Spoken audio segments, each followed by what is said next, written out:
कहते हैं कि गुनाहों की सजा मरने के बाद मिलती है। मेरी जिंदगी में शुरू हो गई है मोहित। उस इंसान को क्यों नहीं छोड़ देती जिसके दिल में तुम्हारे लिए जगह ही नहीं? बस एक लफ्ज़ और, सरमद को उतनी ही इम्पोर्टेंस दो जितनी वो तुम्हें इज्जत देता है। उसी तरह ट्रीट करो जिस तरह सबरीना ट्रीट कर। अस्सलामुअलैकुम व्यूअर्स, ड्रामास की इंटरेस्टिंग स्टोरीज़ को जानने के लिए हमारे चैनल को सब्सक्राइब करें, बेल आइकन को प्रेस करें ताकि हमारे आने वाले हर अपडेट आपको बआसानी और वक्त पे मिल सके। और हमारी हौसला अफजाई के लिए इस वीडियो को लाइक और शेयर ज़रूर करें। ड्रामा सीरियल दिल ही तो कहने वाले एपिसोड में आप देखेंगे कि हारून की माँ अबीरा और हारून में सुलह करवा देती है, लेकिन अबीरा के दिल में फिर भी गुस्सा होता है। हारून सबरीना से मिलने के लिए उसकी यूनिवर्सिटी तक आ जाता है। वो उसे कहता है कि तुम एक ऐसे शख्स के साथ ज़िंदगी गुजार रही हो जिसको तुम पे ट्रस्ट भी नहीं।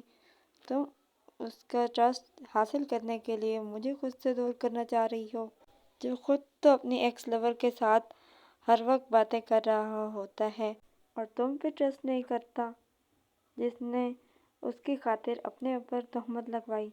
सबरीना उसे कहती है कि मैं मोहित के खिलाफ एक लफ्ज़ भी नहीं सुनूंगी। तुम्हारे लिए बेहतर ये है कि तुम मुझसे दूर रहो, क्योंकि अब मैं किसी सूरत में भी तुमसे शादी नहीं करूंगी। फिर चाहे मोहित मेरे साथ अच्छी ज़िंदगी गुजारे, मेरे साथ रहे या मुझे छोड़ दे। सरमद सबरीना से कहता है कि मैं तुम्हारी खुशी की खातिर तुमसे दूर जा रहा हूँ। बहुत जल्द मैं वापस चला जाऊँगा, लेकिन फिर भी अगर तुम्हें मेरी कभी ज़रूरत पड़े तो मैं हमेशा तुम्हारी तरफ वापस आने को तैयार रहूँगा। वो दोनों आपस में बात कर रहे होते हैं कि ऊपर से मोहित आ जाता है और मोहित उन दोनों को देख लेता है। घर वापस आकर मोहित और सबरीना की लड़ाई होती है और मोहित परेशान हो जाता है। सबरीना भी इस बात की वजह से करके बहुत ही ज़्यादा अपसेट हो जाती है कि अब मैं मोहित को कैसे यकीन दिलाऊं कि वो मेरे साथ बात करने आया था, मैंने उसे नहीं बुलाया था। नताशा की माँ उसे कह रही होती है कि तुम सरमद को वैसे ही ट्रीट करो जिस तरह सबरीना ट्रीट करती है, इस तरीके से वो तुम्हारी कदर करेगा। हमने इतना बड़ा काम किया। सरमद के दिल में सबरीना के लिए नफ़रत भी डाले, लेकिन फिर भी वो उससे नफ़रत नहीं करता। आज भी वो उसे पसंद करता है। वह दोनों आपस में बात कर रही होती हैं कि ऊपर से खबर आ जाता है और वो सब कुछ सुन लेता है।